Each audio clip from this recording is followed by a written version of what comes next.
Hey, this is Doug C. Brown with the CEO Sales Strategies Podcast. I got a great guest. Her name is Nicole Durio, and she owns a company called Madison Brothers. And we're going to talk today about what do you do? How do you think, act, and be like a 1% earner? And how do you build your book of business or build your company when business development is really not your forte? And how do you have alternate methods in building out that business? Now, interestingly enough, she has over a 95% retention rate of her client base over a 15-year period. And she spawns lots and lots of incoming business. So I think you'll really enjoy this one. We're going to talk about networking up as well. So let's go talk to Nicole right now. Hey, Nicole, welcome to the CEO Sales Strategies Podcast. Thanks for being here. Thank you, Doug, for having me. We're super excited. So your company's called Madison Brothers, correct? Yes. Okay. So why don't you tell everybody what you do? That way we'll set the frame for this call. Sure. So basically, our company is a boutique consulting firm, a CFO advisory services firm, and we do anything concerning a dollar. How to keep it, depreciate it, expense it, tax it, invest it, return it, and even hide or defer it. Anything that has to do with a dollar. I like that. Yes. It's a great tagline. It's a nice elevator pitch after 30 years of experience. Now, I want to give a little context for our show today, because you've built other companies from 0 to 7 figures and beyond in that process. And you did it. And you said something to me when we first talked, which I loved. And I wanted to have you on here from that moment. What do you do when business development is not your forte, but you want to build your company? Exactly. So, Doug, you hit the nail right on the head. We have built practices organically through execution. And what we know and understand is that you're only as good as your last engagement. So any engagement, any client, any project, it is always treated as if it is the first one. And we're always vying for our client's business. And we execute so effectively, we demonstrate and deliver so much value that we've been able to build our practice through word of mouth and repeat business. Our client retention rate is more than 95%. Did I just hear 95% retention rate? Yes. Than? Yes. And is that over years, like multiple years? It's actually been over 15 years, Doug. And actually, one of the things we do, and the reason our client retention rate is so high, is because we typically do not lose clients. If we do, it's because of an acquisition, or maybe the owner becomes deceased or expired, and there may not be the appropriate succession plans in place. And so other than that, we do a sanitization process, if you will, once a year, where we go through and we actually delineate or terminate about 10 to 15% of our low-lying clients or non-performing clients.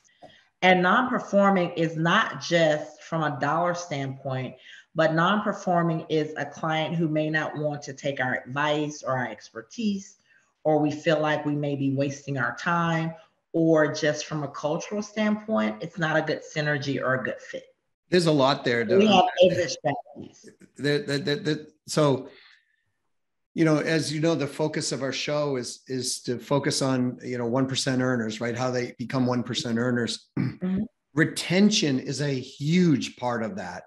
And so the fact is that you've got a 95% reorder rate, if you will, on an annual basis of your client base, or 95 plus. Yes. I mean, think about those people right now listening. Think about if you could have 95+% of the clients that bought from you last year, buying from you this year, and then buying and referring business out. Yes. And referring more business out. Yes. Yeah. Which is the next pillar, if you will, which is expansion, right? So we have internal client expansion, where we could take on more internally from the same client, or external expansion, which referrals is part of that process. Yes. And I mean, it's one of those things. A lot of people want to work. They say smarter, not harder, Nicole, Absolutely. And the reality is they're working harder, not smarter. And they're working more. Yeah, you're the opposite of that. You're like, okay, great. We're gonna pretend this is our first date every single time we engage. Every single time it's the first dance. Every single time, even after 15 years in business, every single time it's our first dance. And that is so awesome, you know. And then I'm gonna come back to this first date thing. But you also look at and you say, hey, you know what?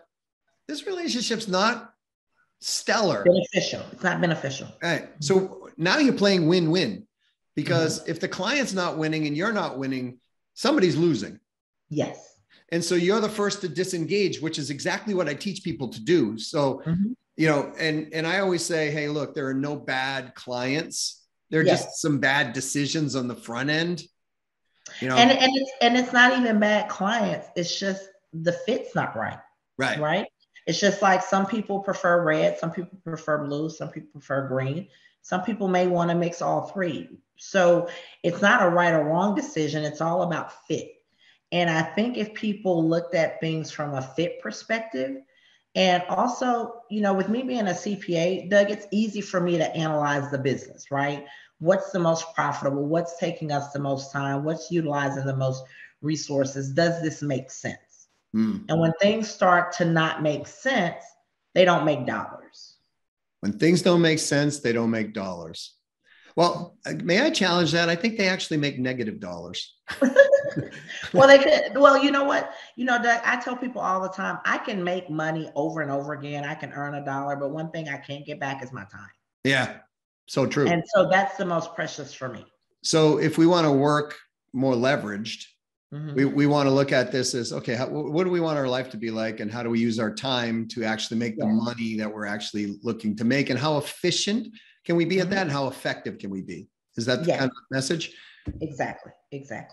And the clients I have that we may service on an annual basis for taxes, franchise taxes, business, and the like, they may not have as much access to me as a client who's on a retainer.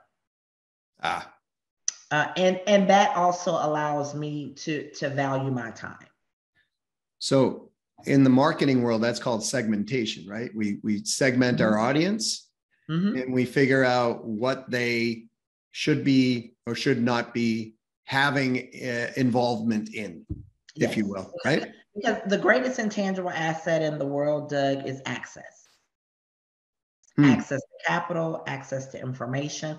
I tell people all the time, think about how different your life would be if you had access to Warren Buffett. Well, we'd sure eat some junk food because I know he goes to.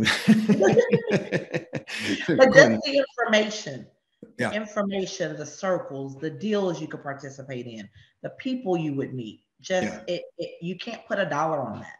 No, it's just osmosis of the relationship at that point. Mm-hmm. And of course, I was joking about the junk food, but I just read something that Warren eats like McDonald's every day and he does all these things.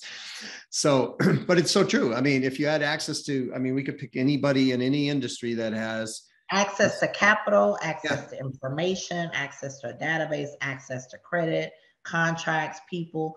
It would change your life. Well, I want to come back to the first date thing, but let's talk about access because, well, and first, folks, we're talking with Nicole Durio. Nicole owns Madison Brothers. Madison Brothers is a CPA firm, correct? Where you do not a CPA firm, we're a consulting firm. Consulting firm. Yes, we're consulting.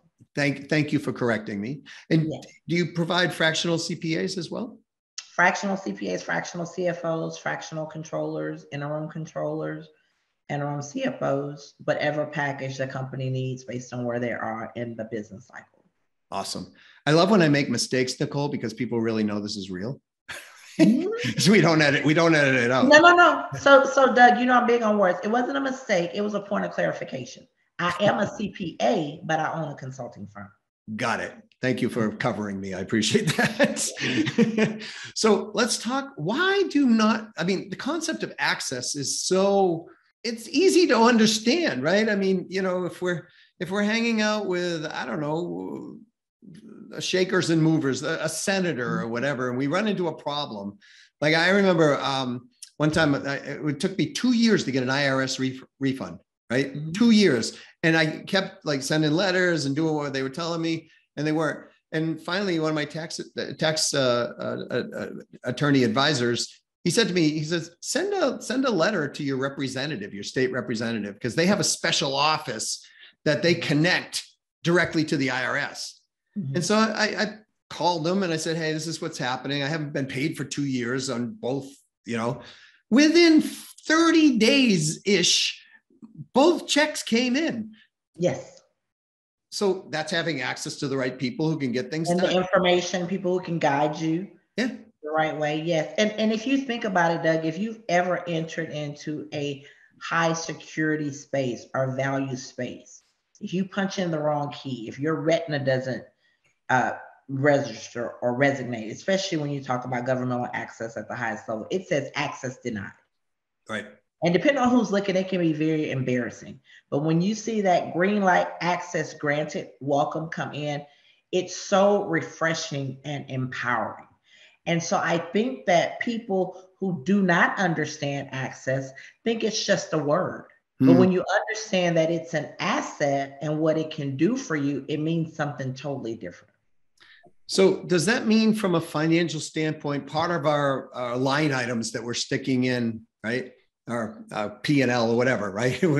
Some of the line items I should be gaining access to higher level mind, thought, processes, people.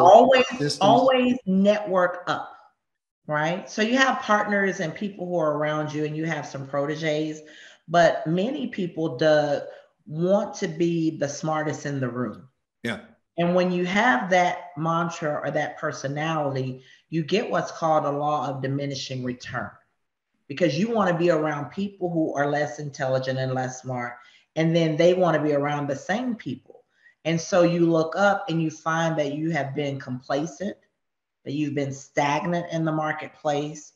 Sometimes your revenue may go up, but your earnings go backwards. People never understand that. How did I increase the top line and my bottom line went down? Right? And it's very, very simple. It's the law of diminishing return. Well, it's actually a simple formula, right? Money out, money in equals something. And so it's very interesting, this network up concept, because I tell people who are selling all the time to go to the people you're afraid to talk to. Of course. Right. So, and because what I've learned is, because I've hung around with so many of these people, I know you've networked with people like this. It's like they're people. And the weirdest thing is when we get into conversations with these people, I just had one with this world-renowned author. I'm not going to say his name, but everybody would probably know this person. And I asked him about the business of being an author and the things he told me. And he said, look, I'm looking for access to do this now because things have changed. Like, there used to be Borders bookstores and, 4 or 5 bookstores out there. And so you'd sell more books. They're closing. And now we're down to like Books A Million here and there, and, Barnes and Nobles here and there, or whatever. But, you have the online thing that's going on, and self-publishing's come in. So it's kind of liquidated the audience. And that was something I could talk to him about and help him with, because I know that path, which I would have never thought, I know a lot of famous, semi-famous people and authors and things, but I never thought that he would be having that challenge. And then I would be able to give a piece of advice where he goes, hey, you're smart there, brother. And I found this amongst all kinds of people, whether they're in business power positions or, they run an airline, they're the CEO of the airline or whatever. Power brokers. Yeah, exactly. Or professional athletes. I used to work a lot with professional musicians, the people we still hear on the radio today. And they all said the same things to me. I have wants, needs, desires, fears.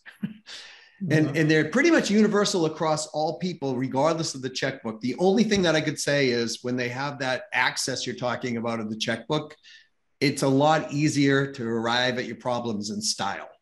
Yes. That's the difference. Yes. Or get to a resolution quicker.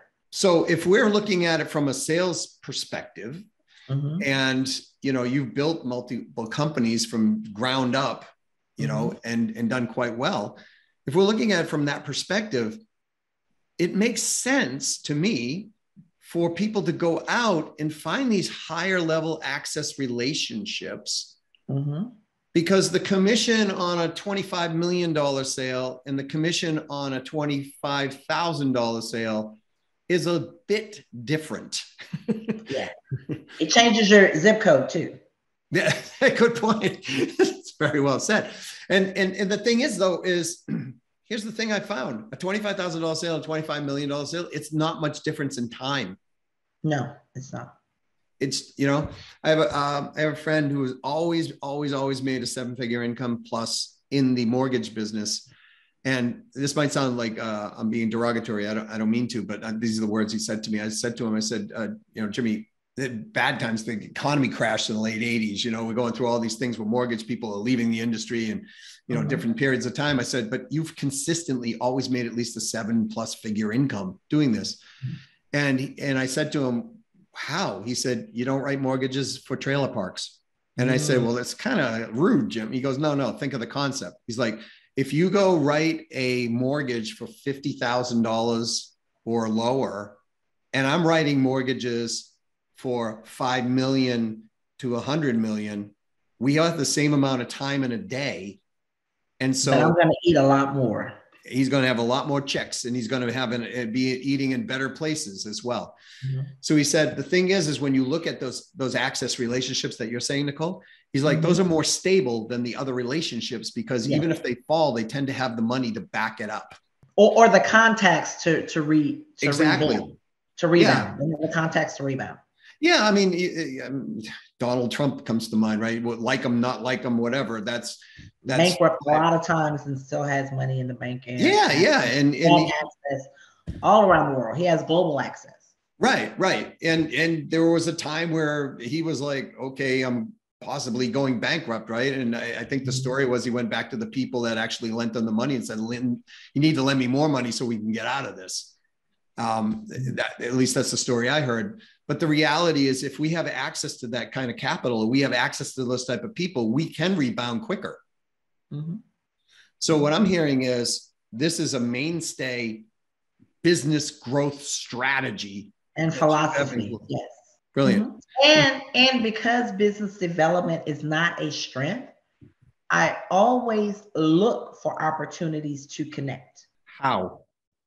I'll give you an example. My daughter and I were flying back from California, and we had a layover or a connecting flight in Las Vegas.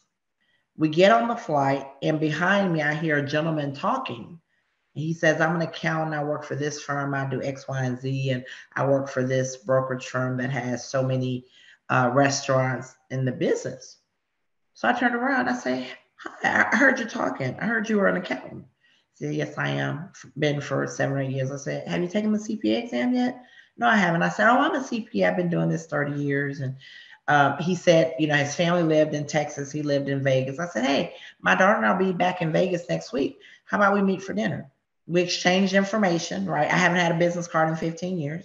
We exchanged information with the QR codes, and we went to dinner about 3 days ago.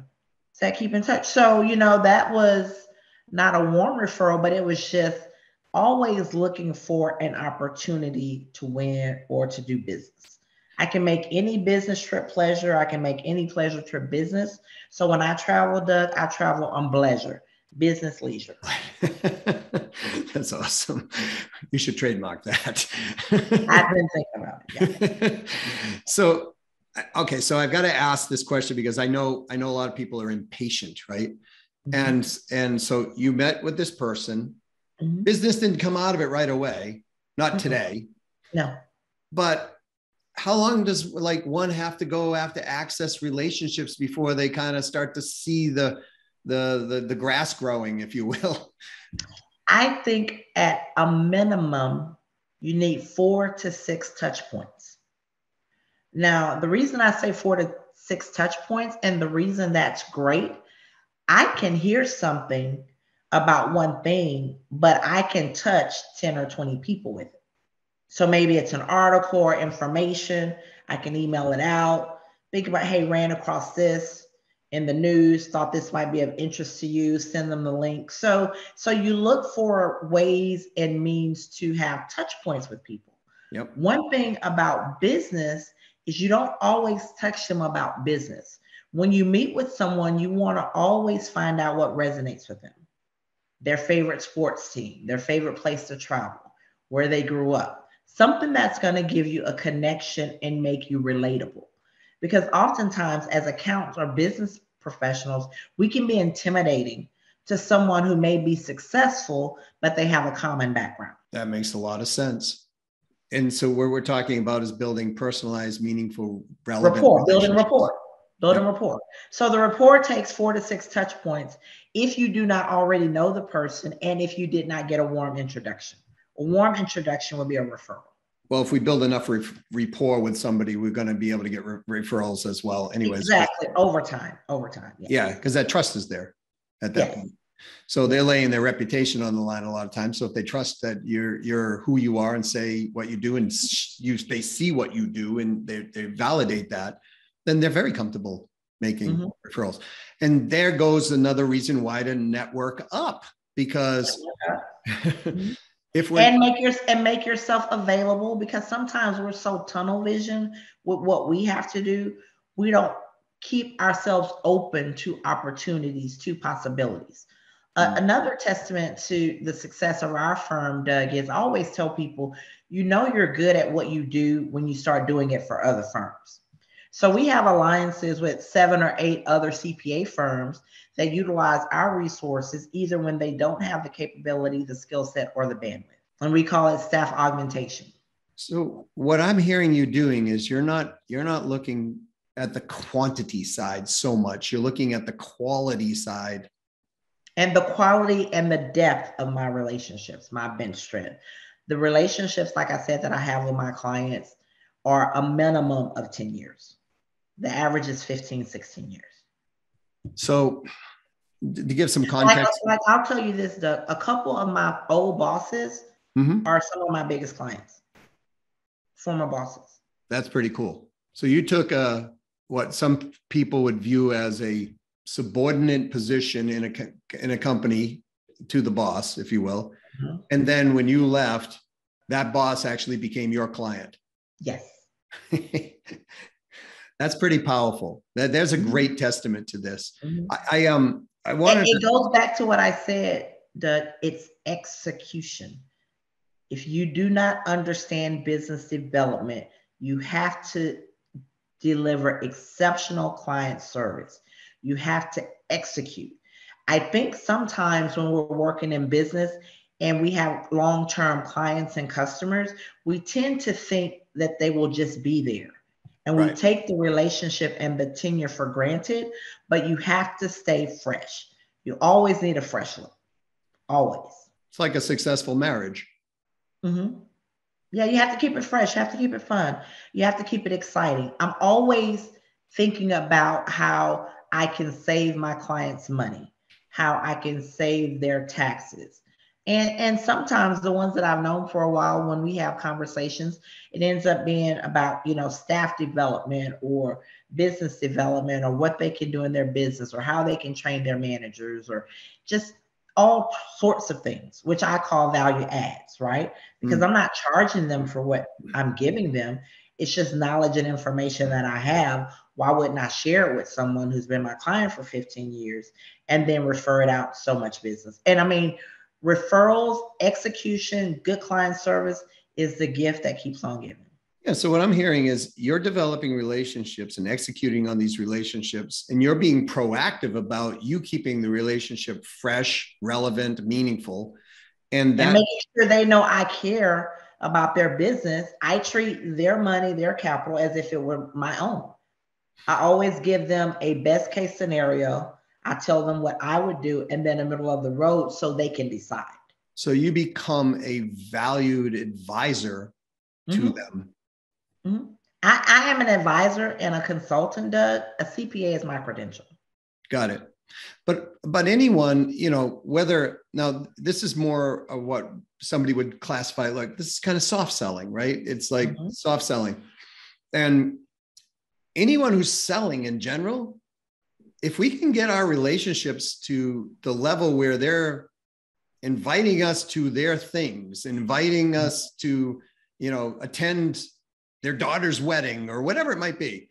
I'm telling you about the softball game and the ballet recital and the gymnastics recital. Yes. Yeah, we've crossed over the line where it's like now they trust us more than they sometimes even trust their own instincts. And that's a beautiful place to be. We're speaking with Nicole Durio for a company called Madison Brothers. Check them out at Madison Brothers, MADISONBROTHERS.com. Nicole, I want to go back to the first date thing, right? Because I think so many people in life, in business, in personal, whatever, they forget about this first date thing. And I remember talking to a guy one time and he's going, I'm having trouble in my relationship. And I'm going, well, what are you doing on a daily basis? He goes, well, I get up, I go to work, I come home, she goes up, goes to work. Blah, blah, blah. I'm like, when is the last time you've been out on a date? Oh God, it's been 2 months. Like, brother, are you reaffirming every day that she's the most special thing in your life? Oh no, we don't have time for that. The kids are involved. This is right. And I think this is analogous to how people get in business.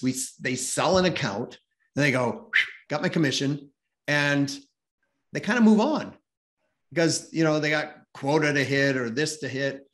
But what I know about 1%ers like yourself is they don't move on. They move on, but they keep this relationship like it's the first time over and over and over. Because we all love, when they're not good, we all love first dates that are great. Right. I mean, of course, if they're good, like you said. Yeah, it's magical. You show up and it's like, ooh, this is such a good feeling. I'm getting to learn about them. They're getting to learn about me. Ooh, what could happen in the future? Right. You're thinking all these things on a first date. So if we can recreate that magical moment every single time, and you're showing up, not taking something for granted. This is how you're building relationships, is what I wanted to convey to everybody. Do I have this correct? Yes. So, and let me share something with you too, Doug, that you may find interesting. So women do business with people they know, like, and trust. Men do business with people who are go-to. Is this a subject matter expert? Is this the go-to? Are they going to get the job done? Can they execute? And that is why I have always focused on execution. And I would say probably 80% of my customer base are males. Interesting. Women tend to think that I am too shrewd and short with how I do business. How so? Because I think this is an important concept for people to distinguish. Yes. Just because of the conversation. I do not go into a lot of detail when I'm first meeting someone. My answers are very short, to the point. I'll give you an example. I had a physician on the East Coast that called me and said, when should I hire a CPA? My response to her was, well, it depends on your tolerance for a financial error. I said, for some people, it's 10,000. For some people, it's 10 billion. What's yours? Yeah. And she was just, what do you mean? Just think about it. And I got off the phone. It's like, man, I cannot explain that anymore. Right. Than 10,000 and 10 billion. Like, what do you want from me? And of course, it took her a while back. I'm like, man, I can't, I don't work like this. So that's another thing that I hear loud and clear from you is you set the parameters on how you're going to play. You play fairly and you find the right fit for how you want to play versus just taking anything or any old business. Yes, because here's the thing, Doug. What I know is me having 30 years of experience is not going to be a good marriage with someone out of MBA school. In most cases. Where you went. You got to have a whole different philosophy. Like, you got to be ready to play. Otherwise, I'm going to lose you in conversation, and I'm going to lose patience with explaining, and we're going to be done before we get started. Got it. And so that's really more, like I said, that's why it's not a right or wrong fit, or it's not about being right or wrong. It's fit for me, because I cannot unknow what I know. Yeah. And I can't revert back to a 5-year CPA. I can't go back to 1998, 99 when I'm a 5-year person and a senior associate. Like, I don't remember, like, I have to read something on the internet to even get back in touch with those days. Right. So It's so far, I'm so far removed from that. And I'm not going to say it's not a bad thing. It's just where we are. well, I think you're choosing your level to play on. Yes. Right. So it's, I'm a big hockey fan. And if you have an NHL superstar and they choose to go play with the kids out on the ice, they're choosing that. Right. Yes. Yes. But it's hard, I suspect, for them not to be able to, move the puck up the ice, right, and give the, kind of slow their game back because they're so used to playing at such a rapid speed. And quite frankly, they can't slow their game back if they're going to stay at that NHL level, because if they did, the moment they got back on the ice, injury is going to happen, right? I mean, that game moves so fast. And so they have to be at the top of their game in order to actually be present, not to get hurt and actually progress forward. What I'm hearing is you're picking that consciously in your life, and you're dealing with people on that level, which I love, because a lot of people think, oh my gosh, if I niche down doing this and selling, or, then I won't have enough people to talk with. Right. And the reality is that's their frame. And we don't buy business. And Doug, I tell you, I'm in a situation now. I have a restaurateur that was referred to me 3 years ago. And I went down to Florida, met with them, saw their operations, and said, this is really good. Commend you guys on your tenure as entrepreneurs, but I don't think this is going to be a good fit for us. Right. So we're 3 years into it. They've been chasing me for 3 years. Nicole, please work with it. Just please look at it. I mean, just. So I said, okay. So I go back down there again, see some potential, but still things are not quite gelling, right? And so it's tax deadline, and one of the sons of the owner is talking to me about $1,000. I said, do you realize today is tax day and you're having $1,000 conversation with me? This is not good for us right now. And he got off the phone. He understood. So I haven't yet decided what I'm going to do. It's an interesting opportunity potentially, but I'm not sure I can get them up to speed to be comfortable working with me and my style and just delivering the information and the goods, because I can't hold hands anymore. And so it's interesting because I go back and forth on making a hard decision or an emotional decision. And I hate for people to get bad advice and bad information, but at the same time, we don't have the bandwidth and capacity to serve everyone who wants to work with us. Right. And you're very clear and intentional about that. And those who want to be in the top 1% must be clear and intentional about that, because otherwise, like you said, you can't get back the time. You can't leverage that time either. But I do appreciate they've been reaching out to me for 3 years, right? I have to give them. I'm like, oh my God, these people, they're not going to let me go. I need to change my number. So they've definitely gotten a lot of credit for the pursuit and the diligence, for sure. Well, and that's a testament to follow-up, right? So follow-up actually is building the relationship, even though you were saying no, their persistence and consistency is one that's actually building the relationship, because it's like, okay, well, maybe this is starting to make sense. Because you're getting to know, probably like and respect them and trust them a little bit more. Oh yes, I like them. I like them. It's just different. All right, I have one final question. Somebody who's starting out saying, okay, wow, this makes a lot of sense. Network up, go after these, set my clear targets, say no, et cetera, but I got to bring business in. I got to get it in. Like, I'm starting out. I need to make some money. Yes. What's the thought process that they should go through in the beginning? Should they be taking on like, maybe this would fit, maybe it wouldn't fit? So what I would, if I'm just starting out, I always tell people I would not say no to an opportunity or a challenge. And the reason being is you never know where it will lead you. But what you have to do is you do have to segment those opportunities A, B, and C, right? C is not real sure, but I don't want to pass. A is they're going somewhere, I want to grow with them. And then B is like, over time, this may make sense. They may be able to lead me to other people, right? And the classification doesn't have to be that. I'm just speaking out loud off the top of my head. So you want to classify and segment those opportunities. And then you want to work where it makes sense. And you want to continue to build where it makes sense.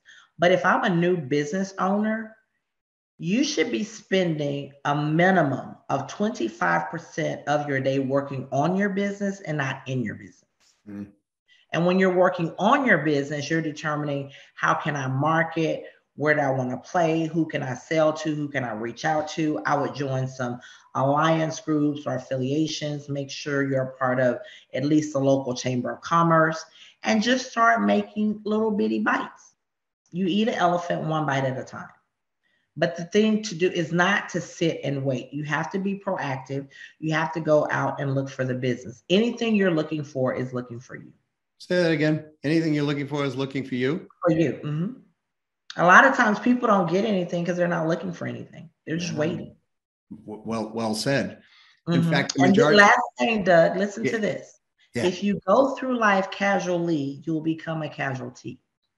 That's why you have to live on purpose and with intentionality. Yeah. So you write your own book, you write your own story. Yes. It's like, I'm just like anyone who says, I'm just going to wait and see what happens. That is a person you want to get as far away from as possible. Yeah. Well, because it won't happen in most cases. Right. You're just going to be watching a movie. You're going to watch paint dry on the wall. So Nicole, other than the website at madisonbrothers.com, is people like, okay, this lady's very intelligent. I need some help in this, some consulting or some type of CPA help in some capacity, financial help. How do they get a hold of you, and what should they do?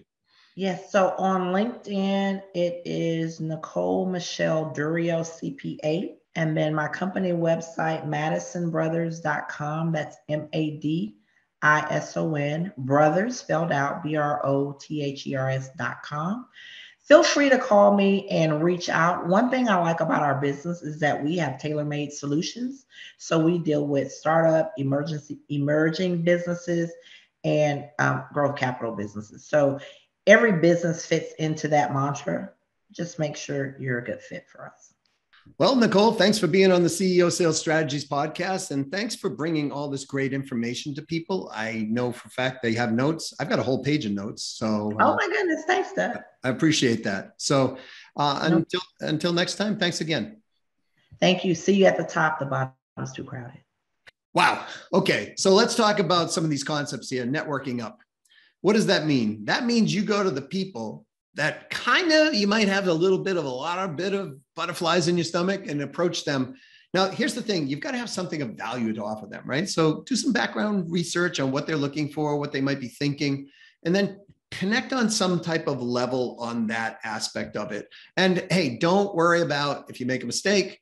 Believe me, when you're networking up and you're consistently networking up, you'll have lots of people to talk to, and you don't need them all. You just need a handful in order to get going. And then that handful continues to grow. You have two handfuls. Before you know it, you have so many people that you're holding up and have those relationships. And, it just kind of spirals and grows from there.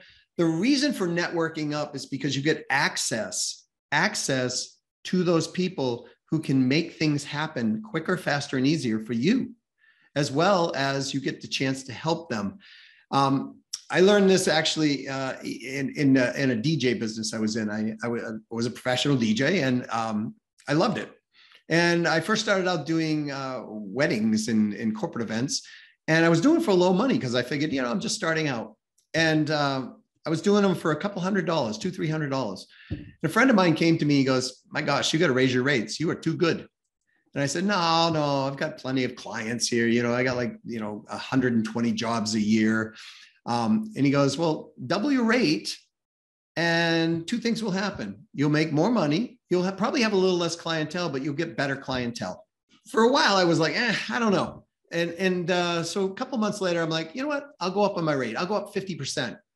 Well, they kept coming. So then I went up another 50%, doubling my rate, if you will. And they kept coming. So then I'm like, let me go up another 50%. They kept coming. Then I doubled that. They kept coming. So we went from like $200-$300 a job to $2,200 to $2,600 a job. Guess what? They kept coming. So what's the point? The people that I was serving at on the $2,000 plus, I was playing these really nice country clubs. I was doing these museum events. I was doing corporate events for McDonald's Corporation, their Christmas party. I had Fisher Scientific. I mean, a lot of nice, really high-end clientele. And the weddings I was doing, I mean, they were $280 a plate for the wedding back then, which was, about 20 years ago. And so my point being is those people, I was networking up because guess who they referred me to? Other people who had that same kind of money. So the conversation was quick. I had over a 99% close rate on anybody that was referred to me. Think about that with your business. If you network up, and it takes a little while, right? It might take a long while to start closing them. But when some of these start to close, the return on your investment of your energy, time, and money is multifold. Took me 2 years to network with somebody, to make my way, to get a little company called NASCAR as a client.